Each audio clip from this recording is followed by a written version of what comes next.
that's where Dylan got caught up.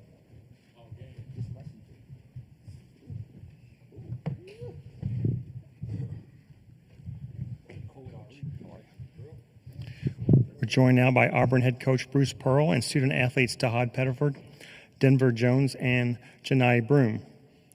We will kindly ask Coach for an opening statement, then direct all questions to the student athletes. When that's finished, they can return to the locker room, and then we will return to Coach for more questions. Coach, if you could, please start us off. Okay. I get asked a lot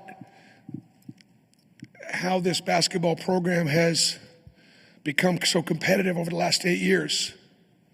You're looking at the reasons right here. But for me, I believe it was God's plan to give us this success beyond what we deserve, to give us this platform, to give me an opportunity to just start this press conference really briefly and remind the world that Eden Alexander is still held hostage in Gaza right now. An American held hostage. And there aren't enough people in this country that know his name. So I asked the players if it was okay if I started out this press conference and just called out the name of an American. Bring the hostages home. Very proud of my team. We played Auburn basketball. We played like the #1 team in the country. We acted like the #1 team in the country. We prepared like the #1 team in the country. We talked a little bit about game one and not giving the kind of effort and energy that was required, and not really trusting one another, sharing it, and the sacrifices that need to be made. Tonight, we put all that behind us, and the guys did a phenomenal job on both ends of the floor. My congratulations to Creighton on an incredible year. They have a wonderful coach. They've got some tremendous seniors. Ashworth and the big fella just had great careers.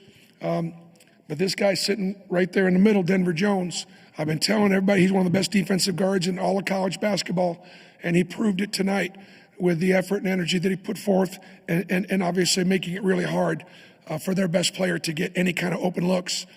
And this guy right here to my right is fearless. And seniors on this team trust him, and so does his coach.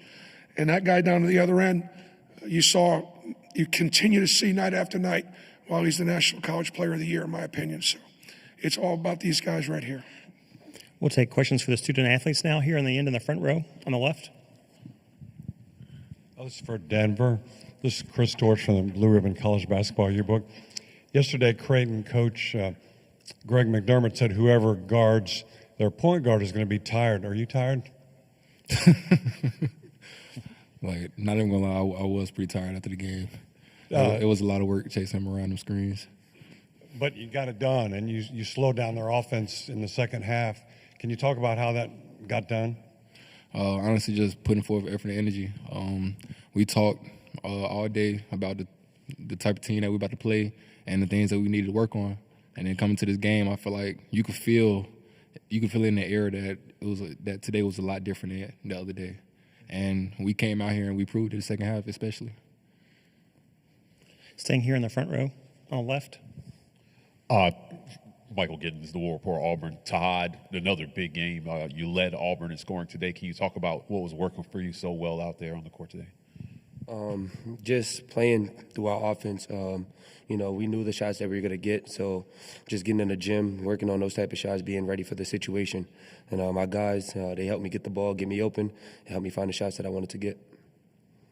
Third row here on the left.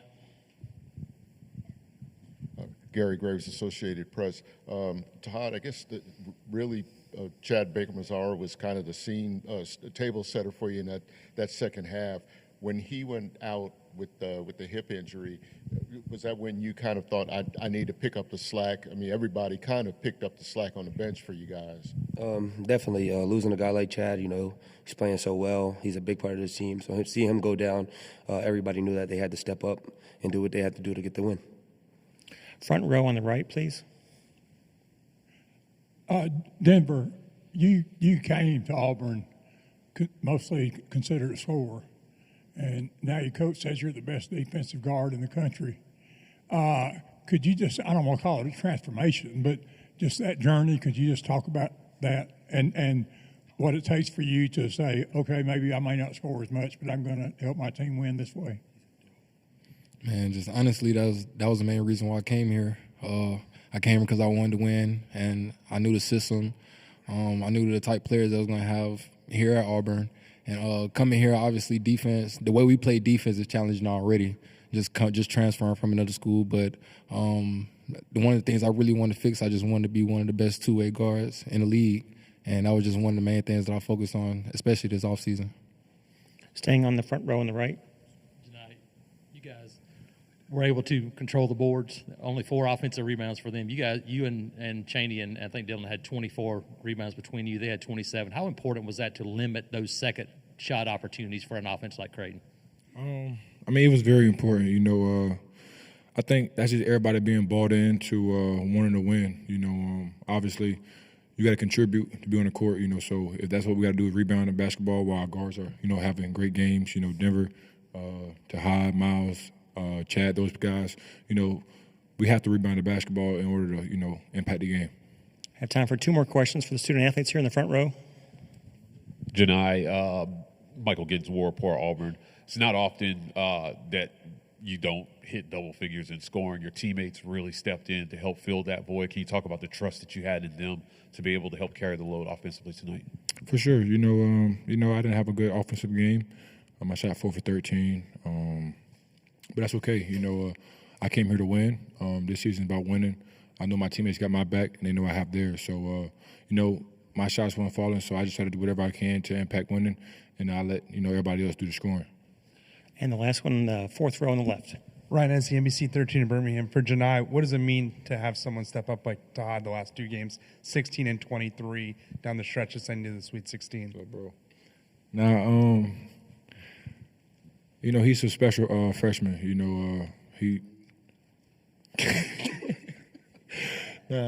He's a special freshman. He understands the game. He's learned a lot from the older guys, and he knows when the time that we kind of need him to step up, and he steps up to the challenge. A lot of the times for us. But that's what you expect out of a guy like him. Thanks for your time, guys. We appreciate it. Congrats. Happy birthday, Mom. Had to get that out there. Okay, questions for Coach? 4th row here on the left. Ryan, NCAA 13 in Birmingham. Bruce, I know the job's not done yet, but we've talked about this getting to the second week. What does that mean to you to get to this Atlanta regional? Well, I mean, as I said yesterday, Thursday was the first NCAA win for a lot of our team, a lot of our guys. We haven't been past the first weekend since 2019 when we got to the Final Four. So being the number 1 overall seed, obviously would have been really disappointing if we didn't do it again. We got upset by Miami as the 2 seed a couple years ago with a great team with Walker Kessler and Jabari Smith. But we played a team in Creighton tonight that is as good as the teams that we'll see in Atlanta. And whether it's, whether it was Michigan or Texas A&M, or I'm not even sure who the other 2 are, Michigan State. Who does Michigan State play? New Mexico? Okay. There'd be great teams in Atlanta, but we knew that Creighton was going to be as good as anybody we would see on the road to the Final Four. I feel that way. So hopefully this is something that we can build on. Here in the front on the left. Coach, he got hurt early into the second half, but Chad Baker-Mazara scored 12 points in 6.5 minutes to get you started. Can you talk about the effort that he gave you in a game that you won ultimately by 12 points? Yeah, I mean, Chad was being guarded by a freshman, and Jackson McAndrew, who had a great offensive game, but Chad had the advantage, and we were able to get him in a ball screen action where he was able to turn corners and get downhill, and score the basketball. And I thought in the first half, where we weren't shooting a very good percentage, the guys were going downhill, and I don't want to say they were trying to draw fouls, but we were winding up being on the floor, and the fouls weren't called, and that was not good. I thought in the second half we stopped that, and we just went down there and tried to get buckets. And Chad, obviously he's a $175 soaking wet, and he's got a bony ass, and so when he lands on the ground, bam, it's wood on bone, and so he probably got a pretty good bruise. Hopefully that's all it is. Front row on the right. Bruce, especially Tahaad in Denver, got downhill, got to the lane and scored. How important was that to be able to take the ball to the basket with those two guys especially? Well, when you go up against drop coverage, obviously you're going to be able to get a ball screen and you're going to be able to turn corners. Creighton does a great job of funneling everybody to the rim, to the shot blocker. Combination of we try to put a body on the shot blocker on the backside so he couldn't rotate over. And then when he did rotate over, those guys, particularly Tahaad, Chad, Denver had a big bucket late.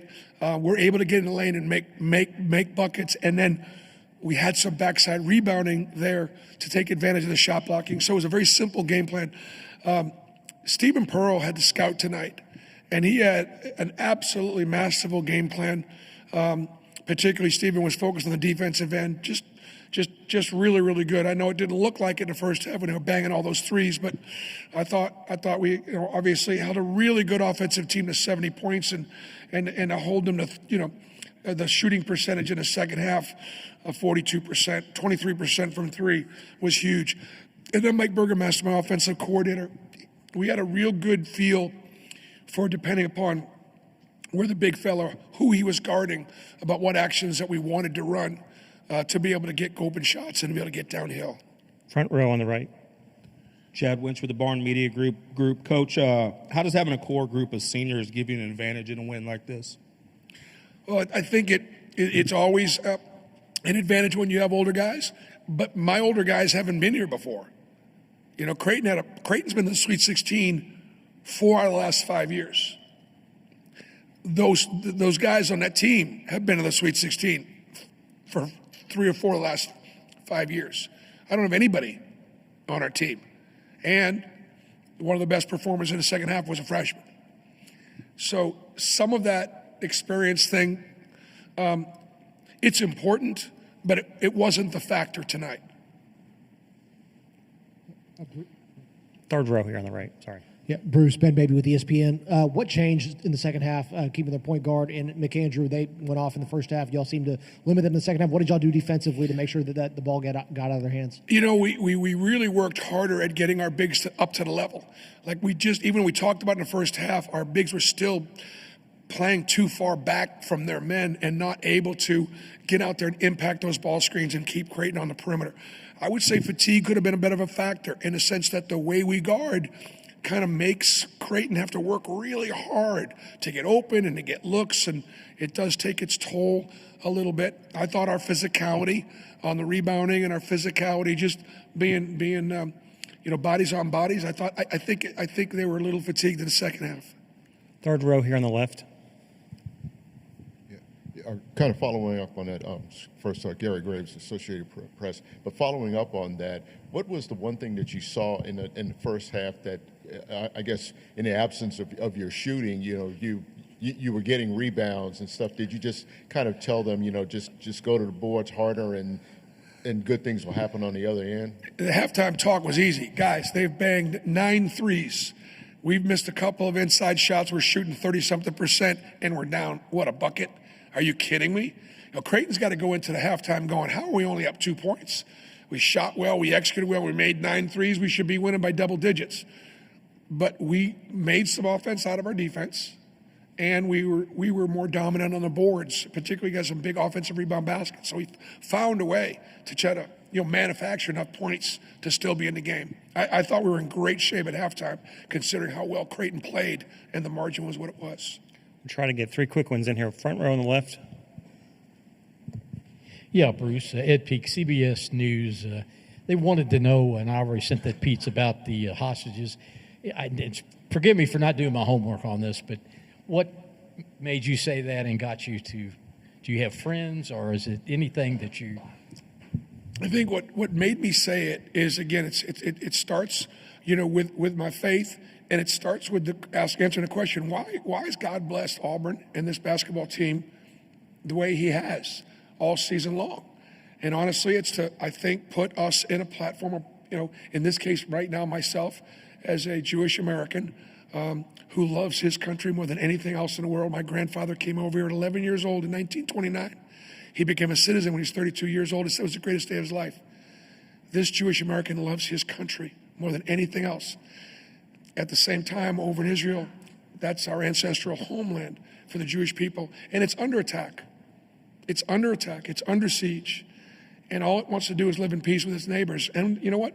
There are some Arab countries that are actually wanting peace with Israel right now.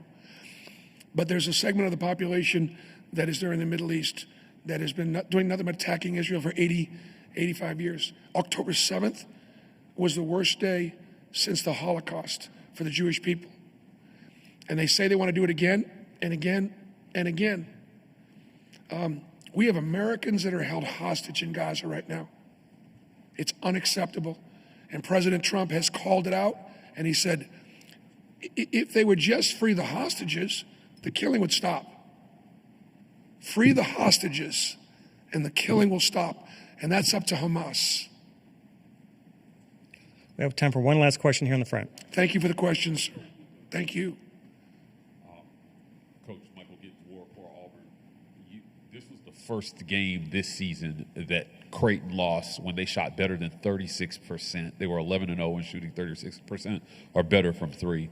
They shot 44% tonight. Can you talk about the efforts to try to run them off the three-point line and continuing to play Auburn basketball when they were shooting so well from the perimeter? Yeah, I thought they banged some shots.